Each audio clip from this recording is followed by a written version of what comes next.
Hi guys, in this video, I want to talk about Facebook lookalike audiences. And what is lookalike audience? You may ask me. Lookalike audience is pretty much Facebook targeting an audience that look like your current audience or your current customers. So, for instance, let's say you have customers that bought from you before, you have a list of them. You can target an audience, a potential customer list that looks like those customers that you have. And I think this is very good for businesses because you can use that to save money on your ad spend and just get people that look like people that have bought from you before using Facebook robust algorithm. And I'll show you how to do this in a bit. By the way, my name is Stanley, and if you're new to this channel, I want you to like, subscribe, and follow me on this channel. It will go a very long way. So let's get right into it. So if you want to do this, I'm reading my Facebook profile. So you go to this button here and let's go through the ads. You're going to your audiences, and there are many ways to get your audiences on Facebook, but I like to go through it through to that. I like to go to it through this method. Pardon my English. So now you go to all tools. Oh no, you go to audiences, right? This is where your audiences are. And when you come to your audiences, so let me bring this to the side, right? So it doesn't interfere with anything. Now you can create the audience from here. So there are two levels to creating a lookalike audience. There's a first level, which is to create a custom audience, and the next level is to create your lookalike audience. So I'm going to be using another account here, and yeah. So right now, the first level is to create a custom audience, and I'll show you how to do that right now, which is coming to create audience. You click on custom audience, and then you have a lot of sources to build this audience from.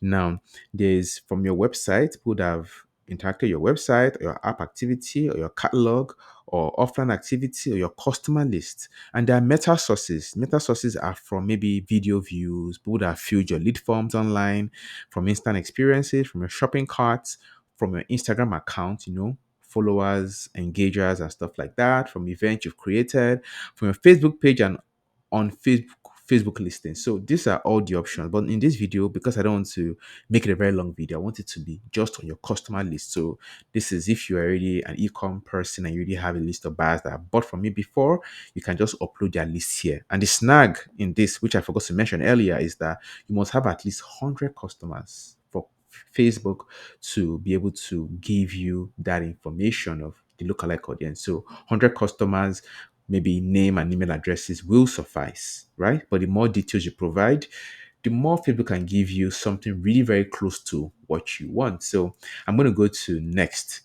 So now this is the list, right? There are like four stages to creating your custom audience, because you know it's going to be the custom audience first, then the lookalike audience. So Facebook is telling you they can import your list from MailChimp, very easy. From if you have a file template, this download file template is Facebook giving you the template of what they want you to present your file to be like. So I have it downloaded already here and I open it for you. So this is what it looks like. You have the email, the phone number, first name, last name, zip code. So the idea is that it wants you to present this information in this particular way. This heading should be in this particular way, you know. Phone, just like not phone number or PH, First name, FN, last name, LN, and you get digits. So this is zip code, city, state, country, date of birth, as much information as you can get, gender, age, unique ID, value, and so on and so forth, right? So you can include more characters if you want, which is what I've already shown up there. If you have a customer value, that means maybe customer has you have a value placed on the customer. You can include that, based on their buying behavior. Then it is an optional criteria. But right now, I'm going to just upload. I think I'm fine with all this. So I'll come over here and click on next. So next, it tells me to upload the file. So I'll go and upload. I have a file prepared already for this video, and this is it, random contacts. So um, this my face is blocking everywhere. But yeah, so this is random contacts, and I will open, right? And so I think I'll just minimize my profile, just turn this off so that you can have a full screen. Yeah. So right now you can see that so right now it tells me, okay, continue with customer list that doesn't include customer value. Because I have no customer value, I'll continue, right? So I'll click on next. Okay, so as you can see right now, you see that it has action needed for three things, right? It can only identify my email based on the information I provided. So, and I told you then earlier that you have to, name the headings properly. So I'm going to attend to those actions. It could not recognize my first name column, and I'll just confirm that that's my first name. That's good.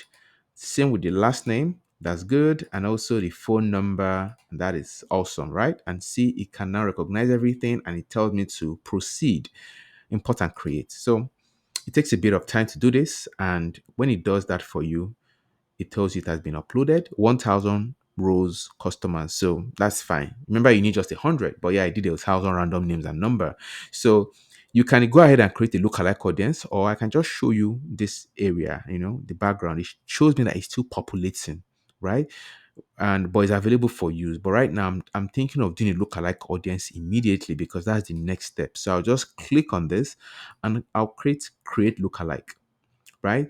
And so this is what happens. So right now, it has picked the source of my document. I can choose a location. Like maybe I'm targeting United States, people that United States that look like my audience. So it's good that probably you target people that are in your location.